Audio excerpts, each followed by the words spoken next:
Simulan natin ang ating pagdiriwang sa ngalan ng Ama at ng Anak at ng Espiritu Santo. Amen. Sumainyo ang Panginoon. At sumaiyo rin. Mga kapatid, dilingin natin sa pagdiriwang na ito habang ginugunita natin si San Jorge at San Adalberto, mga martir ng pananampalataya, na nawa matularan natin sila sa ating mga buhay, na laging nakikinig, sumusunod, at nagsasabuhay ng pananampalataya kay Kristo. Aminin muna natin ang ating mga pagkukulang at lumapit tayo't dumulog sa Diyos ng awa.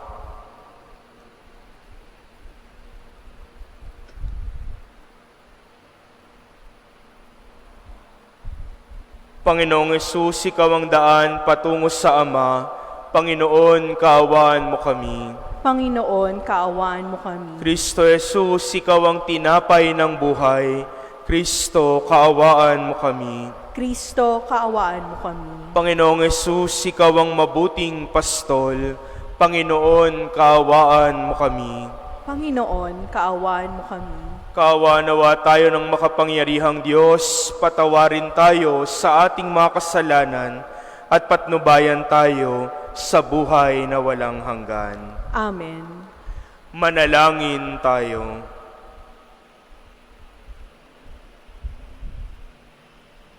Ama naming makapangyarihan, ang pagdiriwang namin ngayon sa pagpaparangal sa iyong mga banal na martir na sina San Jorge at San Adalberto ay magpagalak nawa sa amin, pakundangan sa iyong pagbibigay sa kanila na makapagpahayag ng pananampalataya sa pagpapakasakit at pagkabuhay ng iyong anak na kanilang pinaghandugan ng kanilang dugong dumanak.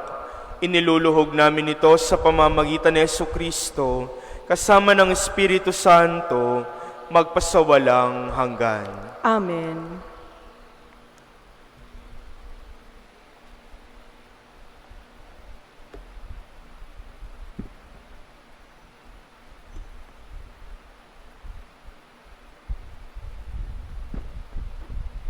Pagbasa mula sa mga gawa ng mga apostol.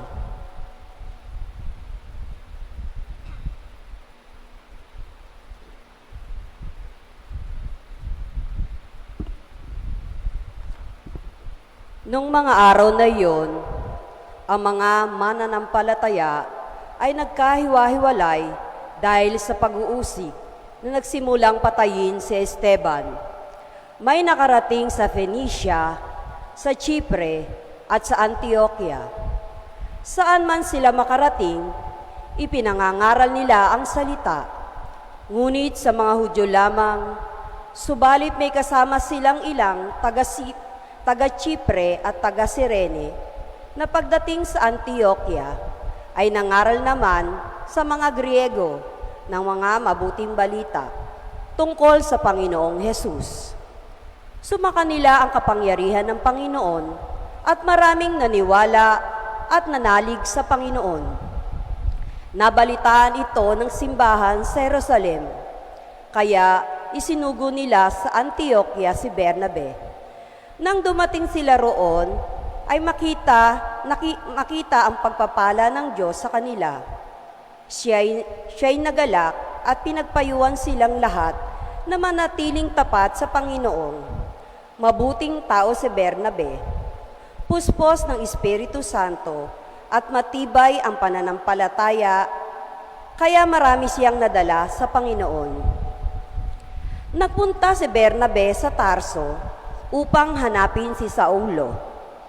At nang kanyang matagpuan ay isinama niya sa Antioquia. Isang taong sikad sila na natili roon kasama ng simbahan at nagturo sa maraming tao. At doon sa Antioquia, unang tinawag na Kristiyano ang mga alagad. Ang salita ng Diyos. Salamat sa Diyos.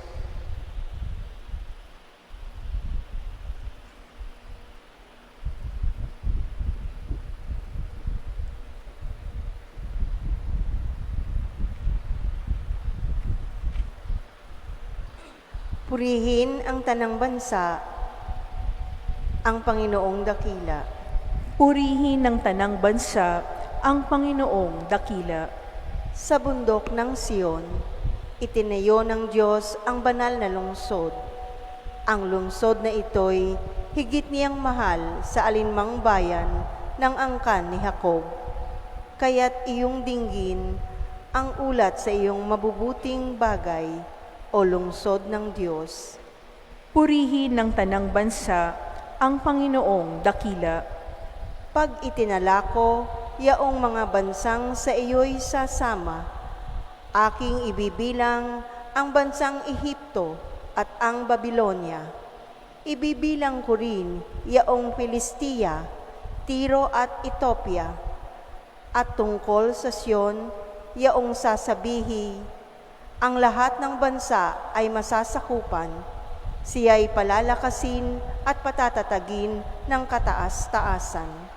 Purihin ng tanang bansa ang Panginoong dakila. Ang Panginoon ay gagawa ng isang talaan ng lahat ng taong dooy mamamayan. Ang lahat ng ito ay magsisiawit at pawang sasayaw. Purihin ng tanang bansa ang Panginoong dakila.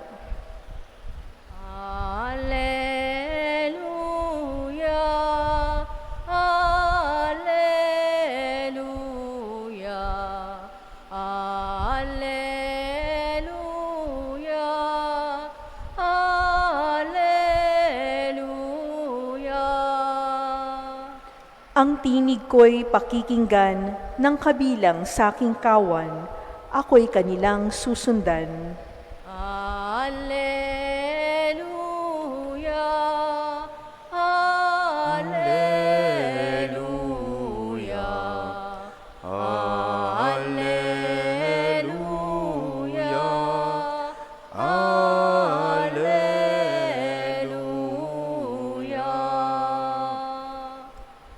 Sumainyo ang Panginoon. At sumaiyo rin, Ang mabuting balita ng Panginoon ayon kay San Juan. papuri sa iyo, Panginoon. Taglamig na noon, kasalukuyang ipinagdiriwang sa Jerusalem ang pista ng pagtatalaga ng templo. Naglalakad si Jesus sa templo sa portiko ni Solomon. Pinaligiran siya ng mga Hudyo at sinabi sa kanya, "Hanggang kailan mo kami pag-aalinlangin? Kung ikaw ang Kristo, sabihin mo na ng tiyakan." Sumagot si Jesus, "Sinasabi ko sa inyo, ngunit ayaw ninyong maniwala. Ang mga ginagawa ko sa ngalan ng aking Ama ay nagpapatotoo tungkol sa akin. Ngunit ayaw ninyong maniwala sapagkat hindi kayo kabilang sa aking mga tupa. Nakikilala ko sila at sumusunod sila sa akin. Binibigyan ko sila ng buhay na walang hanggan at kailanmay di sila napapahamak. Hindi sila maaagaw sa akin kanino man. Ang aking Ama ang nagbigay sa kanila sa akin ay lalong dakila sa lahat at hindi sila maaagaw nino man sa aking Ama. Ako at ang Ama ay iisa." Mga kapatid, ang mabuting balita ng Panginoon. Pinupuri ka namin, Panginoong Heso Kristo. Magandang umaga po sa inyong lahat, mga kapatid. Ngayon po ay ginugunita natin ang dalawang martir na sila San Jorge at San Adalberto. Si San Jorge ay isa sa mga santo ng bansang Inglaterra sa Europa. Gayon din naman si San Adalberto, isang obispo sa Prague sa Europa.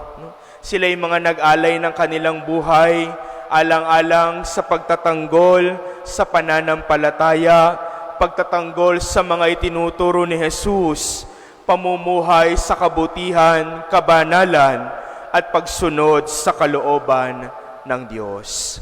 Totoo nga ang sabi nila tungkol sa mga martir.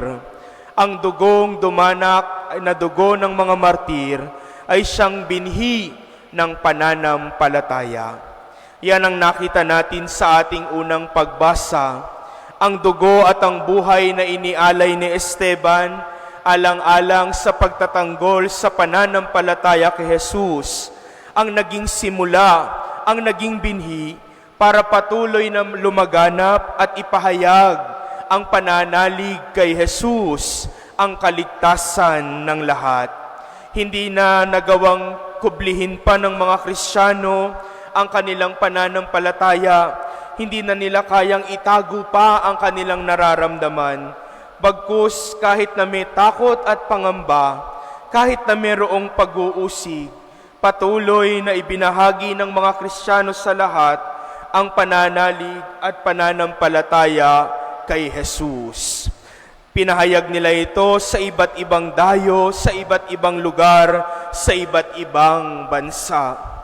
Mga kapatid, dito makikita natin ang panawagan ng Panginoon sa atin na lagi din nating ibahagi sa iba ang kagalakan ng pagkatagpo sa kaligtasan na nagmumula kay Jesus.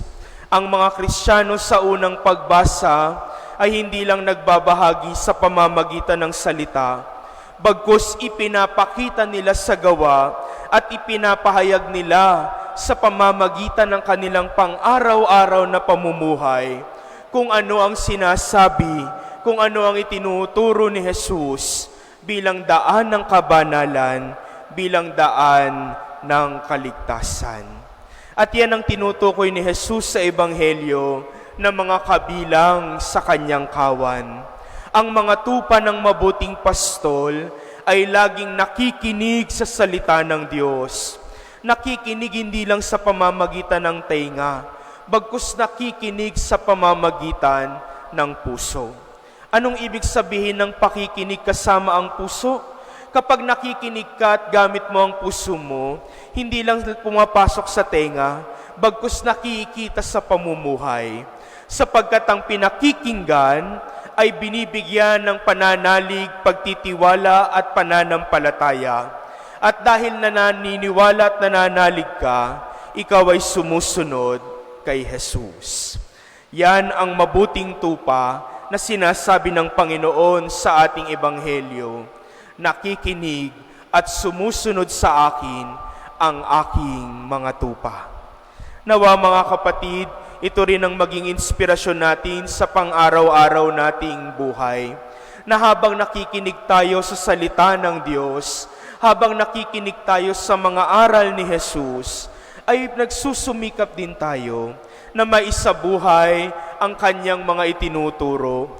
Isabuhay ang kabutihan, kagandahang loob, pagmamalasakit at pagmamahal, sapagkat yan ang pinakatanda at yan ang pinakamagandang pagpapahayag ng mabuting balita sa lahat.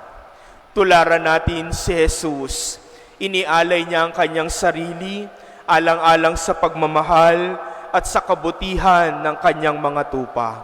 Sana tayo rin mag-alay ng ating sarili, alang-alang sa pagmamahal, pagmamalasakit at kabutihan, hindi lamang natin at ng ating mga mahal sa buhay, bagkus lalo na yung ating kapwa na nangangailangan at naliligaw na ng landas. Amen.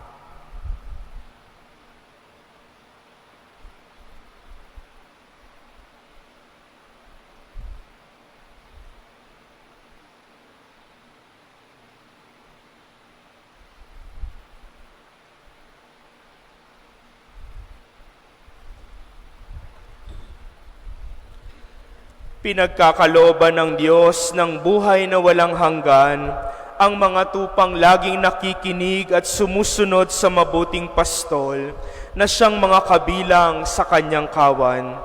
Manalangin tayo sa Ama, taglayang pagtitiwala na hindi tayo mawawalay sa kanyang pangangalaga. Ang ating itutugon, banal na pastol, panatilihin mo kaming kabilang sa iyong kawan. Banal na pastol, panatilihin mo kaming kabilang sa iyong kawan. Ang Santo Papa at mga obispo naway maging mga tunay na pastol sa pamamagitan ng pag-akay sa kanilang kawan sa luntiang pastulan. Manalangin tayo sa Panginoon. Banal na pastol, panatilihin mo kaming kabilang sa iyong kawan. Ang mga nalihis sa landas ng kabutihan, naway maakay pabalik sa kawan ng Panginoon. Manalangin tayo sa Panginoon. Banal na pastol, panatilihin mo kaming kabilang sa iyong kawan. Ang mga kabataan naway marinig ang tinig ng mabuting pastol na tumatawag sa kanila upang maglingkod sa pamilya ng Diyos sa isang natatanging paraan. Manalangin tayo sa Panginoon. Banal na pastol, panatilihin mo kaming kabilang sa iyong kawan. Ang mga may sakit naway maranasan ang kabutihan ng mabuting pastol sa pamamagitan ng mapagmahal na pangangalaga ng kanilang mga pamilya. Manalangin tayo sa Panginoon. Banal na pastol, panatilihin mo kaming kabilang sa iyong kawan.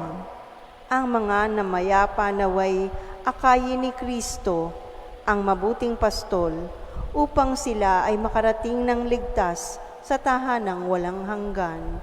Manalangin tayo sa Panginoon. Banal na pastol, panatilihin mo kaming kabilang sa iyong kawan. Tahimik nating idalangin ang ating mga sariling kahilingan habang inaalala natin yung mga taong pinangakuan natin ng dasal, gayon din ang mga intensyon na iniaalay sa misang ito.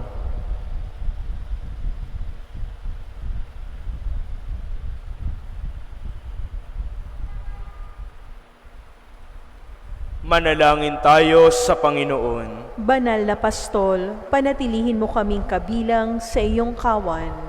Ama naming nasa langit, dinggin mo ang panalangin ng iyong mga anak. Tulungan mo kaming mamuhay bilang mabubuting tupa na laging nakikinig at sumusunod sa iyong Jesus. Gayon din na laging nagpapahayag ng pananampalataya sa lahat ng tao, alang-alang sa kanyang namamagitan magpasawalang hanggan. Amen. Panginoon, aming alay, itong alak at tinapay sa altar mo ilalagay, tanggapin sa iyong kamay. Alay namin aming buhay, bawat galak at lumbay, bawat pangarap naming taglay, sa palad mo ilalagay.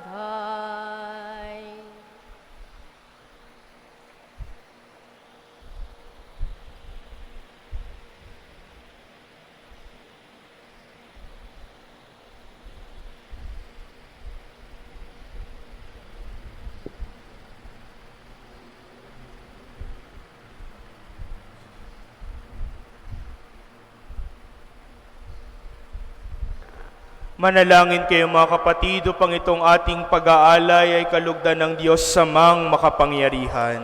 Tanggapin nawa ng Panginoon itong paghahain sa iyong mga kamay, sa kapurihan niya at karangalan, sa ating kapakinabangan at sa buong sambayanan niyang banal. Ama naming lumikha, tunghayan mo ang mga alay na dito'y nakahanda at puspusin nawa ito ng Espiritu Santo sa kanyang pagpapala. Umiral nawa sa aming kalooban ang pag-ibig na sindakila ng tinaglay ng mga banal na martir na sina San Jorge at San Adalberto. Anupat sa lahat ng pahirap, sila'y nakapagtiis at nanaig sa pamamagitan ni Jesucristo kasama ng Espiritu Santo magpasawalang hanggan. Amen. Sumainyo ang Panginoon. At sumairi, Itaas sa Diyos ang inyong puso at diwa. itinaas na namin sa Panginoon. Pasalamatan natin ang Panginoong ating Diyos. Marapat na siya ay pasalamatan. Ama naming makapangyarihan, tunay ngang marapat na ikaw ay aming pasalamatan. Ngayong aming kagalakan na sina San Jorge at San Adalberto ay parangalan. Sila'y kapanalig naming may paninindigan na ikaw ay ipahayag kahit sila'y mamatay. Sapagkat minarapat mong kanilang matularan ang iyong anak na naghain ng sariling buhay. Tulad ng naganap sa iyong anak, ang dugo ng mga martir ay dumanak, hindi dahil sa katatagang likas, kundi dahil sa iyong bigay na lakas. Kaya kaisa ng mga anghel na nagsisiyawit ng papuri sa iyo, nang walang humpay sa kalangitan, kami nagbubunyi sa iyong kadakilaan.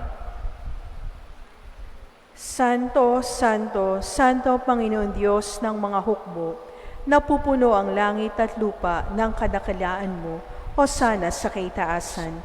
Pinagpalang na paririto sa ngalan ng Panginoon, hosana sa kaitaasan. Ama naming banal, ikaw ang bukal ng tanang kabanalan, kaya't sa pamamagitan ng iyong Espiritu, gawin mong banal ang mga kaloob na ito, upang para sa amin maging katawan at dugo ng aming Panginoong Hesukristo. Bago niya pinagtiis ang kusang loob na maging handog, hinawakan niya ang tinapay, pinasalamatan kanya, pinaghati-hati niya iyon, iniabot sa kanyang mga alagad at sinabi, "Tanggapin ninyong lahat ito at kanin. Ito ang aking katawan na ihahandog para sa inyo."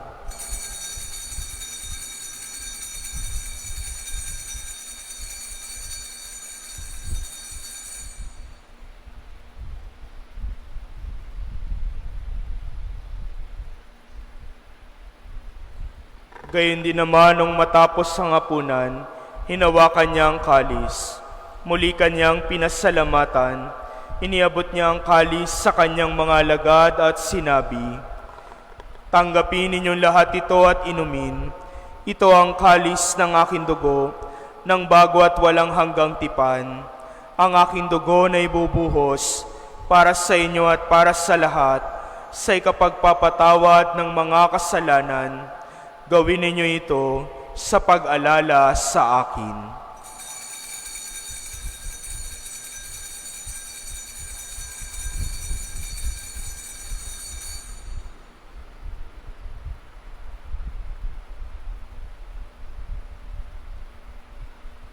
Ang misteryo ng pananampalataya. Si Kristo ay gunitain, sarili ay inihain, bilang pagkait inumin, pinagsasaluhan natin hanggang sa siya'y dumating. Ama, ginagawa namin ngayon ang pag-alala sa pagkamatay at muling pagkabuhay ng iyong anak, kaya tiniaalay namin sa iyo ang tinapay na nagbibigay buhay at ang kalis na nagkakaloob ng kaligtasan. Kami ay nagpapasalamat dahil kami iyong minarapat na tumayo sa harap mo para maglingkod sa iyo. Isinasamo namin kaming magsasalo-salo sa katawan at dugo ni Kristo ay mabuklod sa pagkakaisa sa pamamagitan ng Espiritu Santo. Ama, lingapin mo ang iyong simbahang laganap sa buong daigdig. Puspusin mo kami sa pag-ibig, na aming obispo at ng tanang kaparian. Alalahanin mo rin ang mga kapatid naming nahimlay, nang may pag-asang sila'y muling mabubuhay, gayon din ang lahat ng mga pumanaw.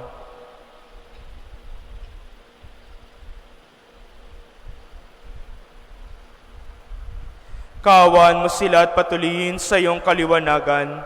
Kawan mo at pagindapatin kaming lahat na makasalo sa iyong buhay na walang wakas.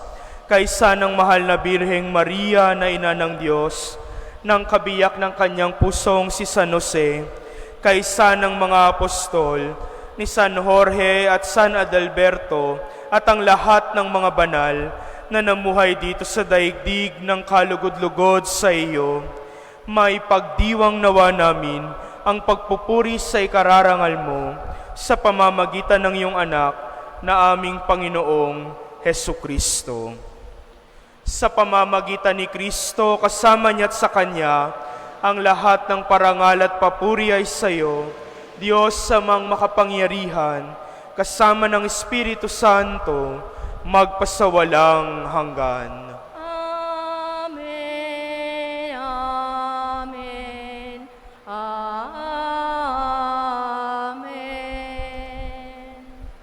Ngayon, sama-sama nating dasalin ang panalangin ng mga anak ng Diyos.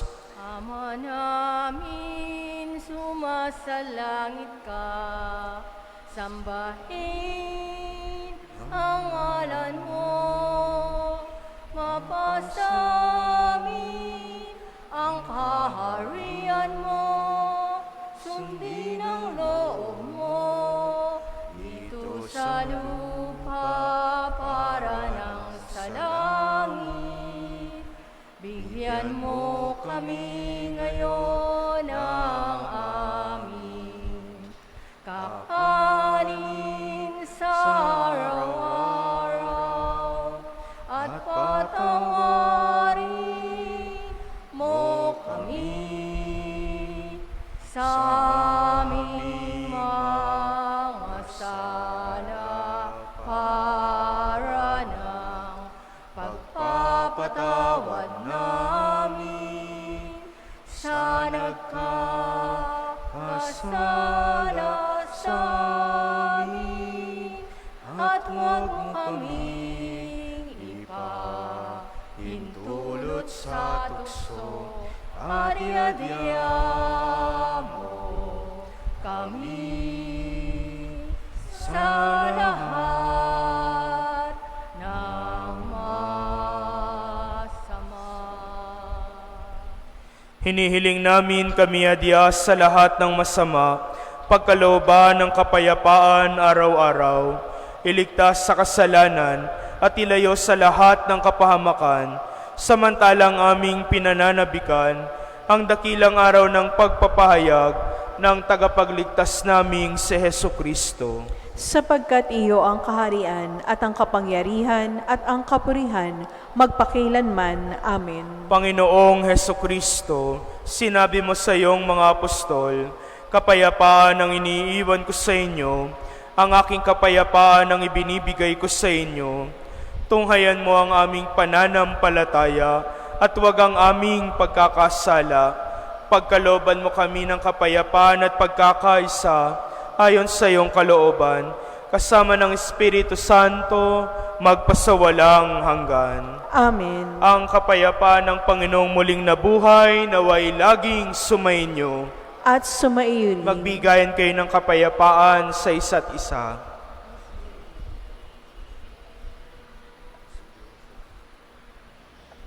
Kordero ng Diyos na nag-aalis ng mga kasalanan ng sanlibutan, maawa ka sa amin. Kordero ng Diyos na nag-aalis ng mga kasalanan ng sanlibutan, maawa ka sa amin. Kordero ng Diyos na nag-aalis ng mga kasalanan ng sanlibutan, ipagkaloob mo sa amin ang kapayapaan.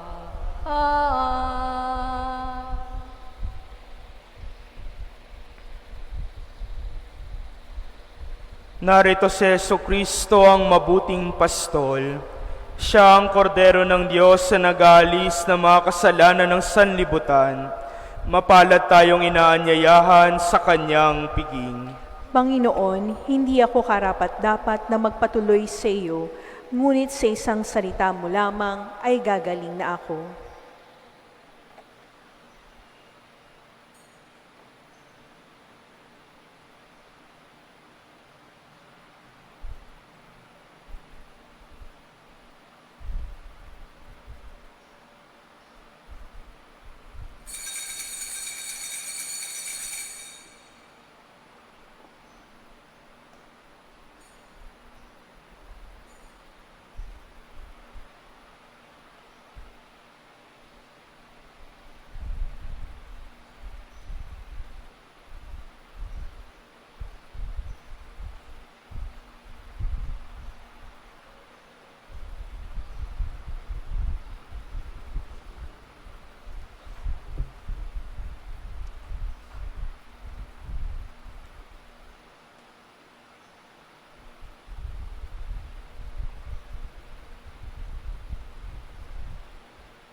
aking pastol, hindi ako magkukulang. Ako ay kanyang pinagpapahinga sa mainam na pastulan. Inakay ako sa tahimik na batis at dulot niya'y bagong lakas. Tapat sa pangakong ako'y sasamahan niya sa sanggalang tuwina. Ang Panginoon ang aking pastol, hindi ako magkukulang. Ako ay kanyang pinagpapahinga sa mainam na pastulan. Daan may puno ng dilim o ligalig, hindi ako mangangamba. Tungkod mo't pamalo ang siyang gagabay sa'kin at sa sanggalang tuwina. Ang Panginoon ang aking pastol, hindi ako magkukulang. Ako ay kanyang pinagpapahinga sa mainam na pastulan.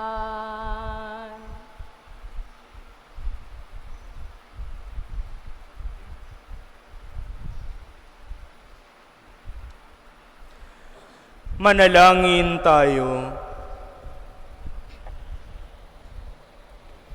Ama naming mapagmahal, kaming nakinabang sa pagkaing pagkakaisang ibinibigay, ngayong ginugunita ang mga martir na sina San Jorge at San Adalberto, ay nagsusumamo na kami lubos mong pagtibayin sa iyong pag-ibig at itaguyod sa landas ng pagkabuhay sa pamamagitan ni Jesucristo kasama ng Espiritu Santo, magpasawalang hanggan.